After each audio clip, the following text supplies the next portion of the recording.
Vertikal və horizontal artıqlıqlar və əksikliklər haqqında məlumat vermək istəyirəm. Deməli, bu görürsüz müvəqqəti qapaqdır. Deməli, vertikal əksiklik olanda sanki qapaq gəlib pilləyə çatmır.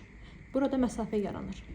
Vertikal yüksəklik olanda bu qapağın kənarı pillənin də üzərini örtərək bayıra çıxır. Sanki buralara gəlir çıxır. Bu zaman diş ətində biz təzyiqi görə bilirik. O ağarmanı, o şikinliyi, hətta zədələnməni belə görə bilirik. Deməli, ancaq horizontal çatmazlıq və artıqlıq necə olur, onu izah edeyim.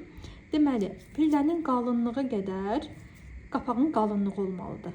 Əgər qapağın bu en qalınlığı, burasının qalınlığı pillədən daha qalındırsa, o zaman pillədən horizontal olaraq bayıra çıxır.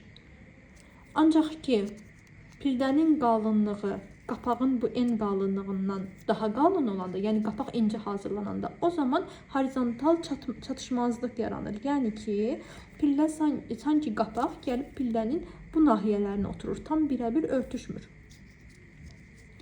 Tam bu hissəyə gəlib çatmır. İndi bu vəziyyətə diqqət edək. Görürsünüz, burada birəbir oturur, yəni heç bir çıxıntı yoxdur, tam. Amma məsələ budur ki, həmin pillədən dərhal sonra qapağın başladığı yerdə qabarıqlıq aşkar görsənir. Daha hündürdür bu hissə sanki. Və bəzən bu pilləyə otursa belə, bu qabarıqlıq sayəsində yenə də diş ətinə biz təzyiqi görə bilirik. Ona görə bu hissə bir balaca yonulub hamarlanmalıdır sanki. Bir balaca götürülənməlidir buradan ki, daha belə harmonik davam etsin dişin, belə deyək də, vestibulyu. Bu və daha artığı haqqında tezliklə baş tutacaq inşallah webinarımızda danışacağıq.